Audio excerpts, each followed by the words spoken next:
when you've retired from competing and you decided to go into coaching, how did you deal with that change? From the adulation of the fans during competitions and the noise and the lights and all that to coaching. Did you struggle, or was it a natural progression? Because you have this beautiful relationship with your dad. Do you think you're always predestined to coach together, build an academy, to have that connection? Yeah, I think for me, it was easier. It was easy in a way because I saw it coming. I knew years before. I'm like, when I get to around 37 years old, I will hang my boots. You know, I'm like, I never thought myself fighting, competing, over 37.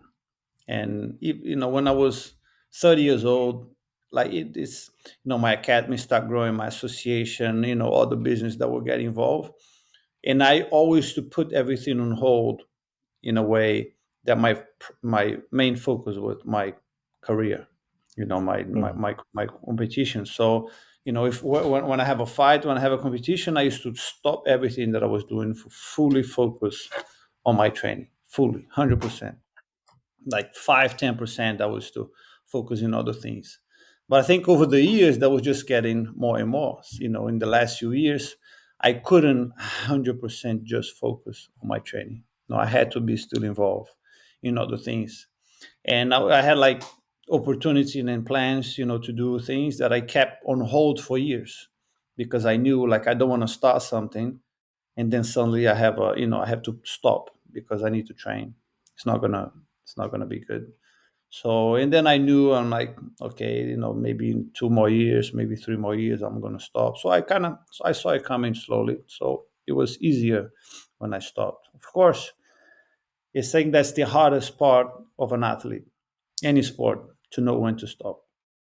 Because what do you do after? I mean, something you've been dedicating for 20 years. Suddenly you have to stop. Now what? Like, you see how many people keep coming back. They retire, they stopped, they come back because they had just haven't, they're not doing anything more. Or, everything that they're doing is boring. They don't have a passion for it. My passion was fighting. So they all keep coming back. Like it's who who do you think, like, okay, that guy, the athlete, any sport, whatever, like, okay, when he had amazing career and then he stopped on his top and then never came back. Like who? Nobody. No one. Like look at the end of every sports person. They all try to come back, and it was always a disaster because they're not who they are anymore. They can be still good, but they will never be who they were. I think that's the thing with me. People ask me, when if you're going to fight again, it's like you still have it. You're still very good. You should fight. You should fight. I will never be what I used to be. Now it's impossible. I'll be 42 this year.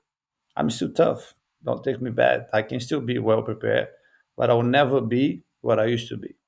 So for me, there's no point. Zero. Like if I can't be what I used to be, why should I compete again? Why?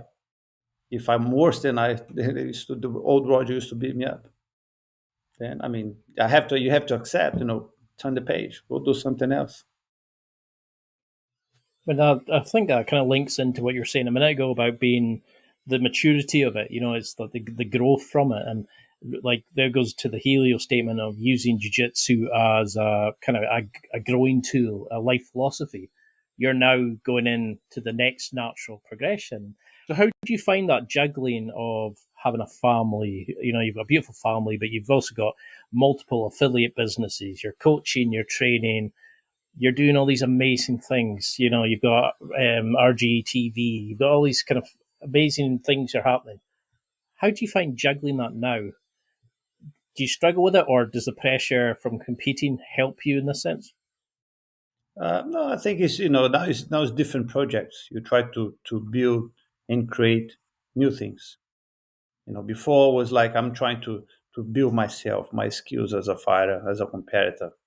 Now it's not the point anymore. Now you focus your energy in building other things, creating different things in life, Yeah. things that you couldn't do before. Now I have the freedom to do it. Like before, I could never get involved with any long-term project because I would have to stop that project for weeks out of in the year, because now I have to fight. So like that, I can't do that anymore. Now I need to stop. Now I don't have to stop. Now I have the chance to build, things in a long-term projects, which is, is, life is still exciting.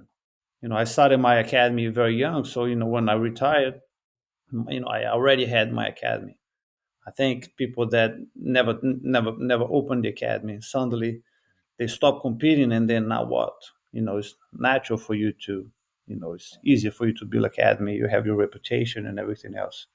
People that want to train under you, but you starting something that you've never done before. That's why it's very difficult for